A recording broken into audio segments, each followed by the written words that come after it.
మాట మనిషిని బ్రతికిస్తుంది, ప్రోత్సహిస్తుంది, బలపరుస్తుంది, నిరీక్షణ కలిగిస్తుంది. ఈ ప్రపంచంలో ఎన్ని మాటలున్నా యేసుని గురించిన మాట అన్నిటికంటే గొప్ప మాట.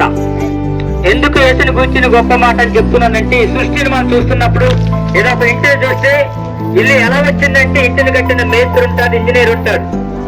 ఇసుక, సిమెంట్, ఇసుక, నీరు ఉన్నప్పటికీ దీని వెనక నిర్మాత ఒకడు ఉంటాడు. అలాగే ఒక ఇంటికి, ఒక కుండకి, ఒక డ్రమ్ముకి, ఒక పాత్రకి ఒక వ్యక్తి ఉన్నప్పుడు నిర్మాణకుడు ఇంత విశ్వానికి ఖచ్చితంగా ఒక ఖచ్చితంగా ఉంటాడు. ఆ వ్యక్తిని మనం సృష్టికర్త అంటాం, ఆయన్నే దేవుడు అంటాం.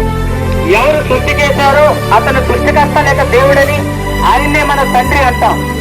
అలాగే సృష్టి చేసిన దేవుడిని మనము గ్రంథాల్లో వెతుకున్నట్లయితే బైబిల్ గ్రంథంలో మనకు కనిపిస్తాడు మొదటి పేజీలోనే. ఈ విశ్వం అంతటిని ఎలా కలిగించాడో, విశ్వంపై అధికారి ఒక మానవుడిని ఎలా చేశాడన్న సంగతులు మొదటి పేజీలోనే మనకు కనిపిస్తాయి. ఇలాంటి గొప్ప మాటలు మరి ఏ గ్రంథంలోనూ కూడా చూడలేము. ఇది గమనించాలని మనవి చేస్తున్నాం. అయితే సృష్టి చేసిన దేవుడు ఈ సృష్టిని ఏలడానికై మానవుడిని ఎంతో ఏరి కోరి తన స్వరూపంలో చేశాడు. ఇక్కడ వ్యత్యాసం ఏంటంటే, సృష్టిని ఆయన మాట ద్వారా కలుగుగా కంటే కలిగింది. ఈ భూమి గాని, సూర్యుడు గాని, చంద్రుడు గాని, నక్షత్రం గాని, ఏ గ్రహాలైనా సమస్తము కూడా ఆయన మాటతో కలిగాయి.